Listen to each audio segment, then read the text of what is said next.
Well, the graphic said coming soon. That's what we promised. That's what we're here for. Golden goal here on a Monday afternoon, early afternoon, with Champions League coming back. We told you we'd be flopping between Friday and Monday to cover all of these games. I'm joined, as always, by Martino Puccio of The Athletic Betting, also State of the Play Pod co-host. If I could speak English, that I would have said The Athletic Betting. Don't know what came out of my mouth instead. Martino, appreciate you hopping on the show on this Monday Yeah. after what was an interesting weekend of soccer, to say the least. Yeah, definitely interesting. Listen, again, it's just very funny when you're wrong. It's historically wrong. So I don't even, again, like there's no like, oh, we just missed out on a bet marginally. It's like, no, like one of the craziest things to ever happened. And then also like, you're right. So like, it's just a very bizarre weekend for us. I think this is between when we had under 2.5 or we had under 2.5 in the Juve Napoli game, and it was like 5-1. Yes. And then I think you made the like a random Milan bet, your bet of the year. And then we were like, okay, because United they has been good changed this formations up, yeah, yeah, yeah, right before. As you could tell from the graphic on the screen, we had parlayed that Arsenal money line, so that did not come through because we hit under 2.5. That obviously did not happen on just a crazy game. Did hit an anytime goal scorer in the MLS and both teams to score, which was nice. But I did parlay that with Atlanta United's money line. They tied 1-1. Yeah. I just put for the Liverpool Man U game. I just put good Lord because I think that is the best explanation. We obviously did not hit our bets there. Just slightly missed out on the potential of Man U to win to 0. Just real quick, just give me some of your thoughts watching that game, because that was as unexpected, just between margin of victory and just everything, as we probably could have even imagined, right? I mean, it was 7-0. It was 7-0, and there were 6 goals scored in the second half, and I have nothing else to say. Like what? Like United just came out flat. Liverpool won by a touchdown. Liverpool has been garbage for most of the season. They haven't been scoring that much, and it's a huge rivalry matchup. And to come out that flat to allow that many goals, I mean, it was truly a pathetic showing. Huge for Liverpool in terms of morale. So they're doing a little bit better in the Prem, but good Lord, United. This also shows why or how much more room to grow that United actually have. But good Lord, yeah. And then again, I mean, Bournemouth scoring within the first minute, by the way, in the Arsenal game. I couldn't get that past my mind. I woke up, I saw a goal in the first minute by Bournemouth. I just went back to bed. Full disclosure. Full disclosure. I was out. I was out that day. I had spent a day in Brooklyn. And I actually texted my friend who was an Arsenal fan just to talk some shit. And then I got off the train and it was tied. And I was like, all right, well, that happened.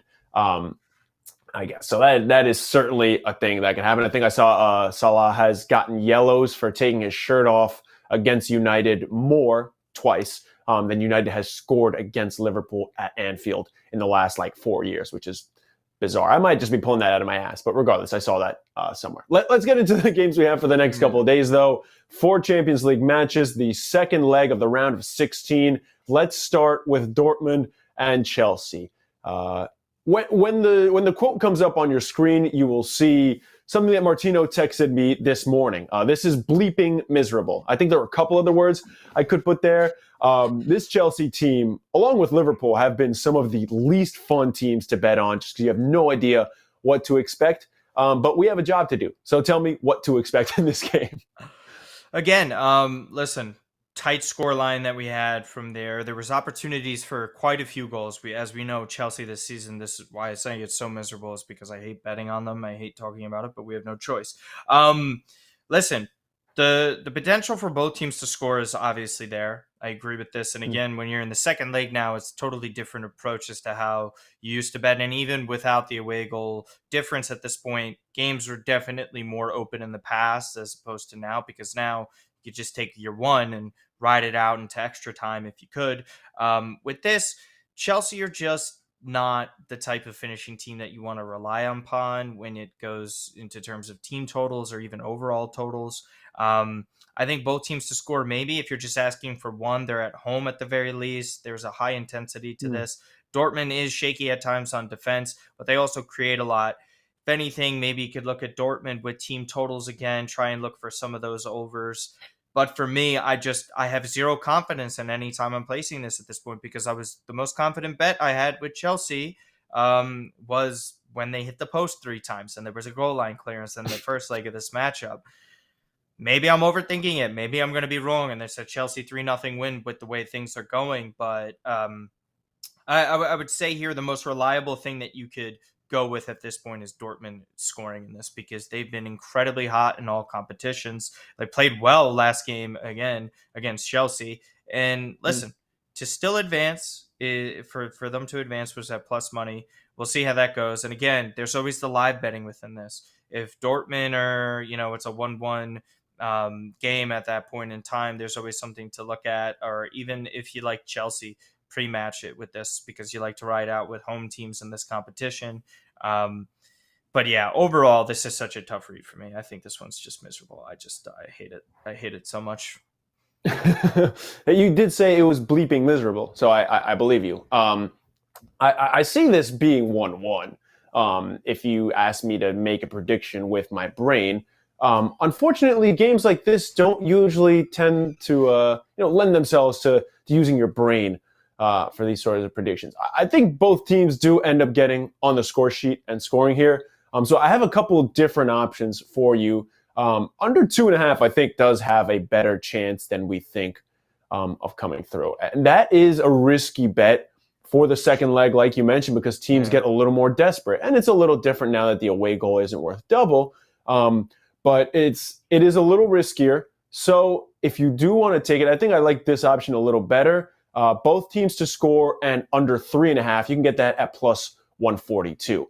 I do think both teams, again, it's probably not going to happen because we're saying it, but I think more than likely both teams will find a chance to score here. And under 3.5, I think you're protecting yourself against the fact that Chelsea is just a brutal team trying to put the ball in the back of the net. So if this ends 2-1 or anything like that, you're still protected. I'm just mostly riding out, honestly, my Dortmund to advance bet that we had put before the first leg. Yeah, and again, listen, Chelsea had their opportunities. There's 21 shots registered, 8 were on target. Like I mentioned, João Felix was playing very well. It's just the end product's just not there. And at this point, if you're just trying to rely upon them to advance, they're going to have to score multiple goals. At that point, if the game's more open, that would favor Dortmund, in my opinion, just because they have the better finishing on their side. That's really what it comes down to. Again, there was a lot of yellow cards last game, by the way, 10. So could be chippy. And again, if you want to look at some future stuff, player suspensions, those still carry over. I think that matters. And a lot of this field is wide open this year. There's no clear-cut favorite team. We saw it when City was playing as well. But I think probably both teams to score safe, and I do like with under 3.5. But again, I like it for you. I don't like anything for me. Nothing is safe. Nothing is safe in this game. Let's go to game number 2, Club Brugge and Benfica. Benfica picking up a victory in their first leg. Before we get through all this, though, I do want to remind you, we're doing an awesome giveaway on Instagram for the next week and a half. You have a chance to win a PS5 on us. Martino, one of your followers, one of your guys that you recommended following, I think won the last PS5 we give away. Yeah. So awesome Mario opportunity. Yeah.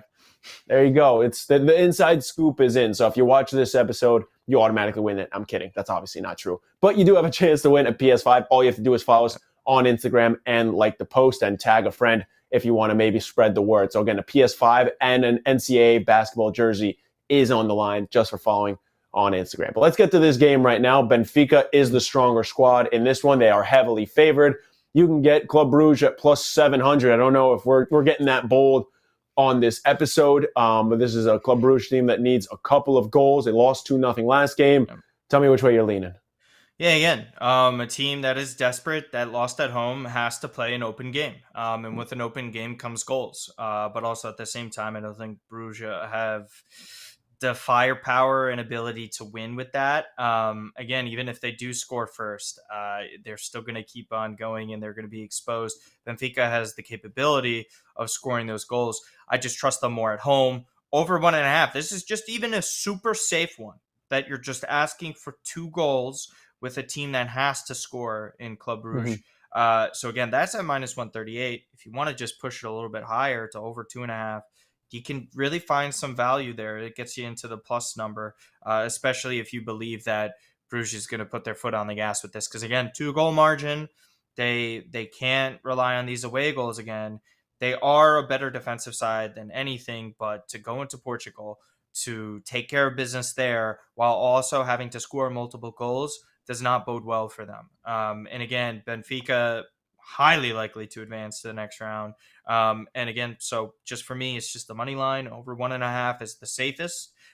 Just on the off chance of, they get their 1-0 lead. They play very defensive at home. There's always that side to things. That's kind of what I'm a little bit worried about. And my recent track record will reflect that. So that's why I'm leaning in that direction. But again, if you're following under the pretense of, hey, I think there's going to be a lot of goals in this, then just push that number up a little bit. Just over 2.5 is plenty fine. Or even if you like to switch over to team totals, but I rather the overall total in this game just because of Bruges' desperateness. Yeah, my bet certainly falls under the category of wanting to get a little frisky. Like, it is not the safest bet, but I kind of like Benfica minus 1.5 here on the Asian handicap. There's the spread if you're more familiar with that term.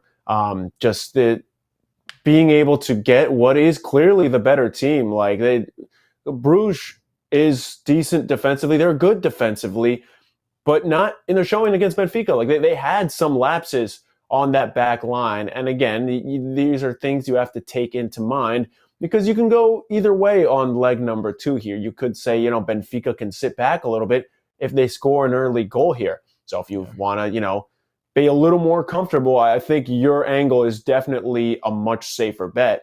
And of course, the odds will reflect that. But just taking Benfica and that over 1.5 or over 2.5, if you think, Bruges just maybe scores a goal and they're going all out, and then Benfica just scores just on a cheap counterattack type thing.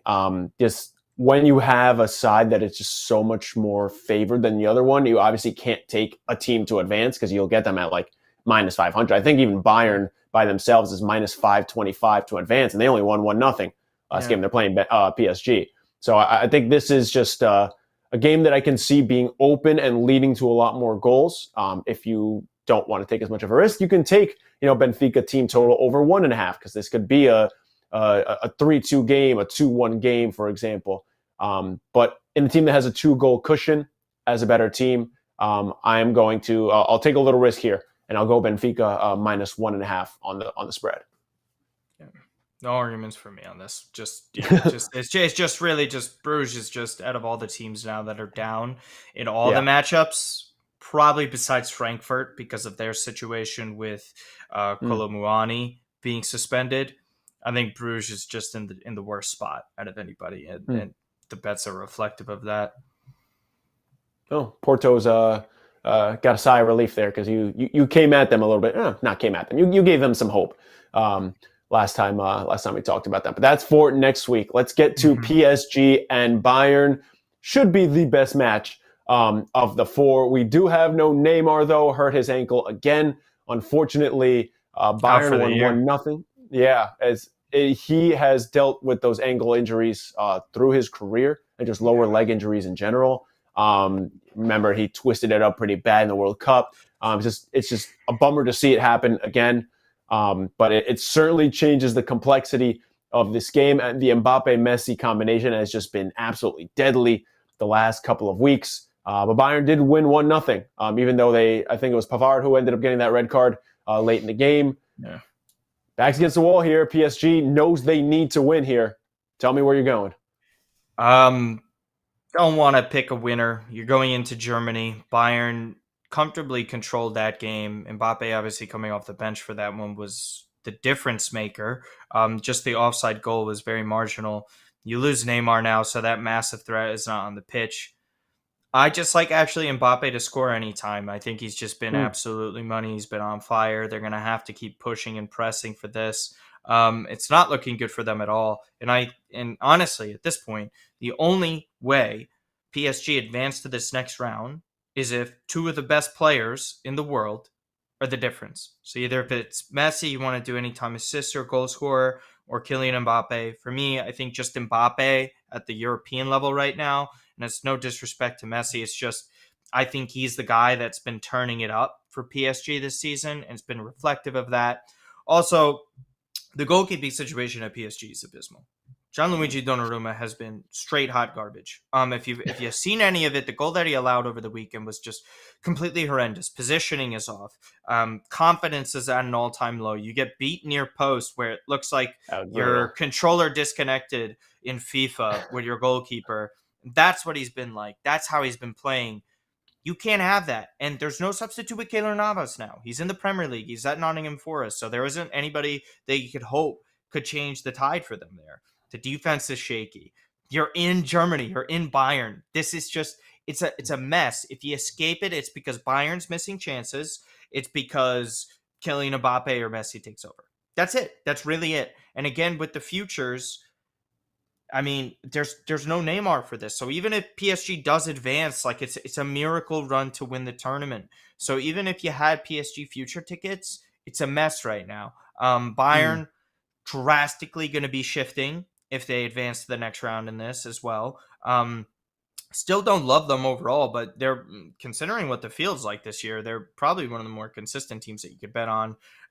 Again, if you just like betting Bayern on a safe note here, I get it, but I think there is the potential for a lot of goals in this, just because of the weakness, the fact that PSG is down in the tie in general, and the firepower that they have. Even minus Neymar, you still have Messi and Mbappe. Like Yeah. it's in my opinion, it's the most talented duo to ever play together in this sport, in club football. Not counting countries, because you've seen Ronaldo and Ronaldinho together at one point, but it's really that crazy to me. But the safest thing, like I said, is just Mbappe, and I like him at plus Mm. money.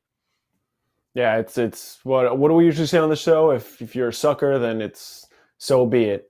Yeah. I didn't put it on the graph for a bet, but again, just over 2.5, both teams to score is a good way to go in this game. It is a very safe way to go. I think both teams to score just by itself is like minus 200, so you're giving up a So lot of crazy. territory there.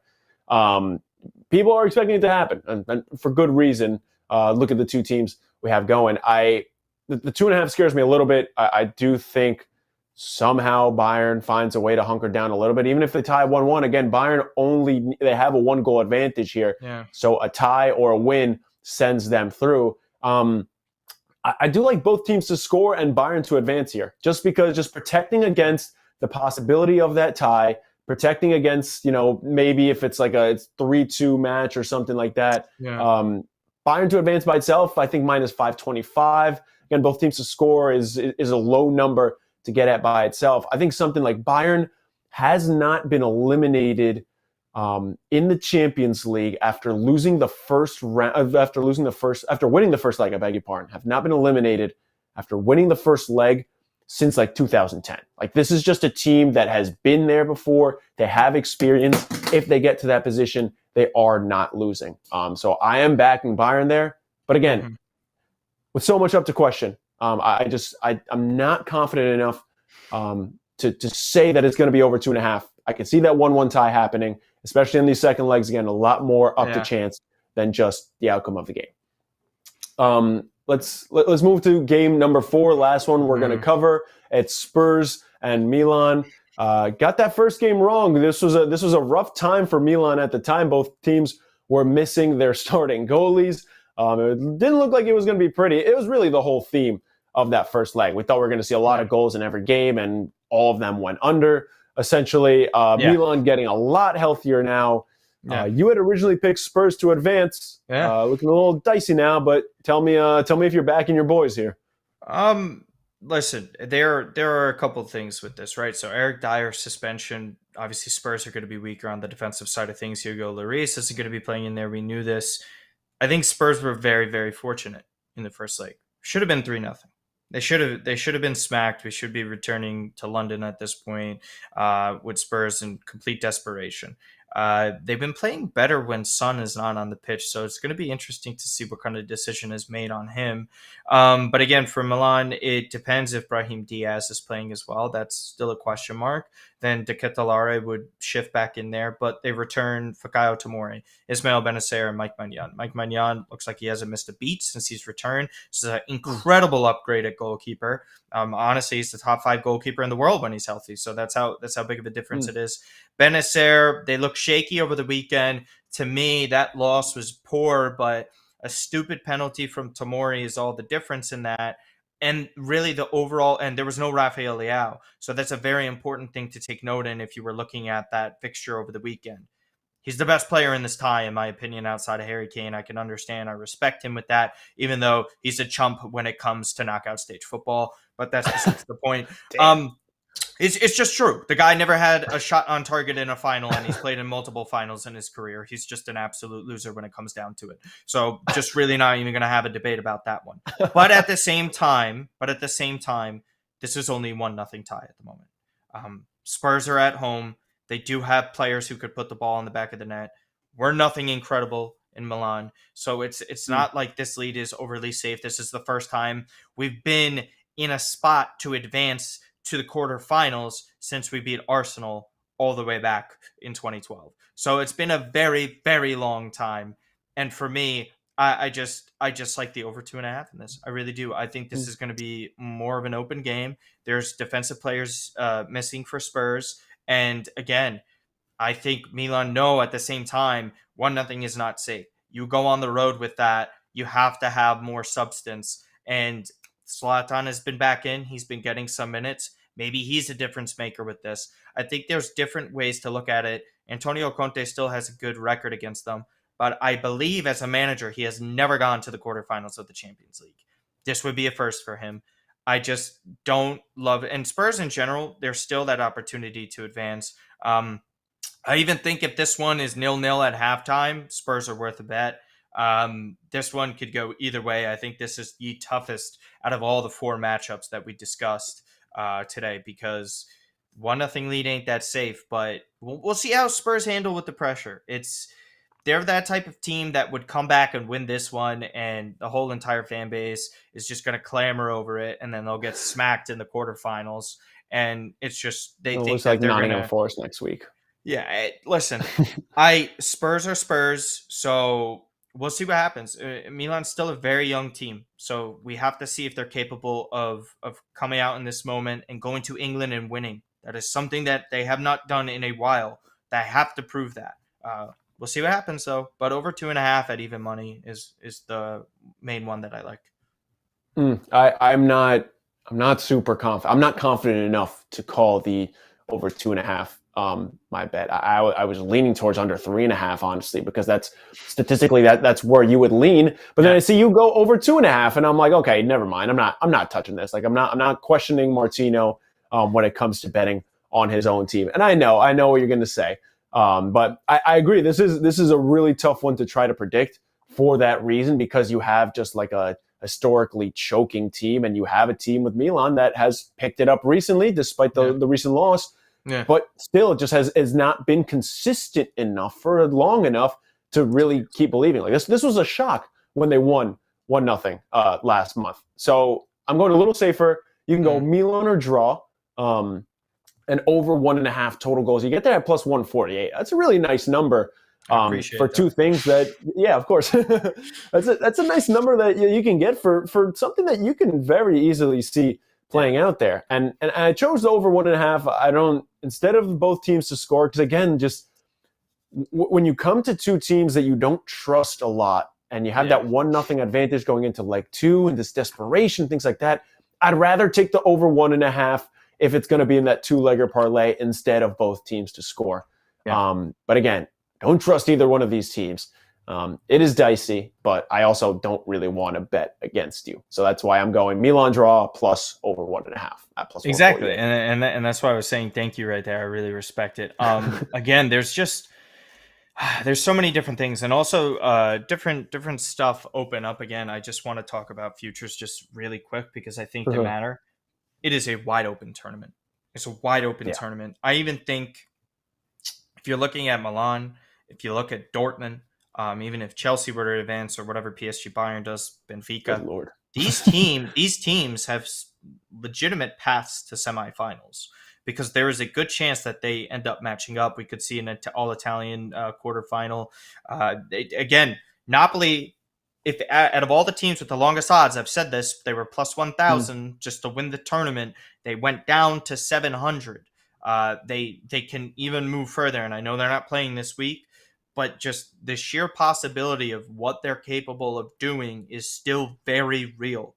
Okay, they could Mhm. beat anybody. I think if I'm a Napoli fan, the only team that scares me just because of their aura is Real Madrid.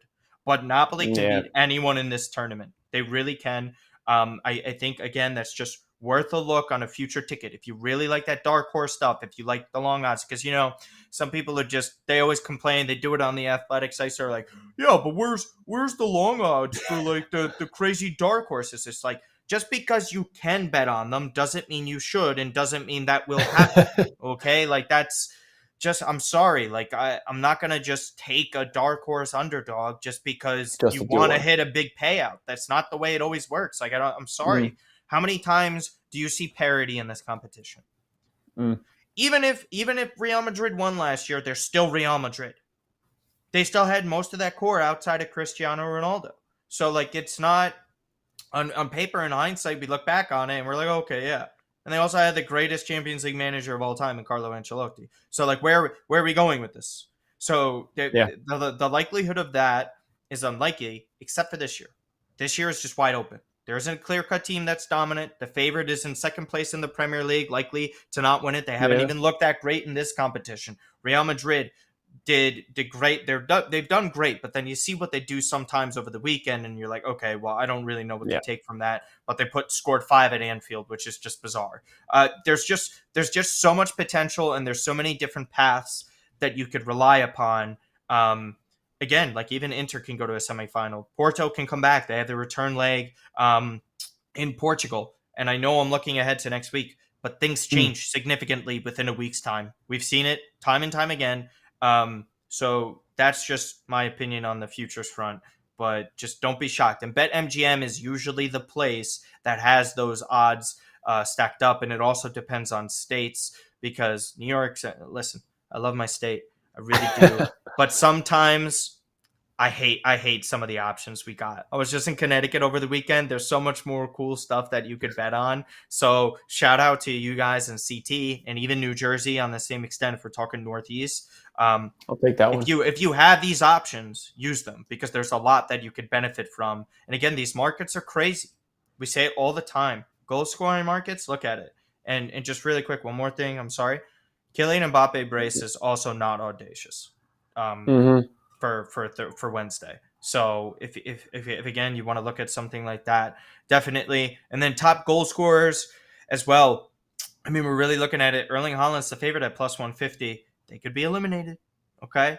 I know they're going back Yeah, make to, it out of to this round. England. Yeah. Of course, but again, Mo Salah is not going to be able to do it right now. The top three is Haaland if at plus 150, Kylian Mbappe and PSG. They're eliminated. He's second.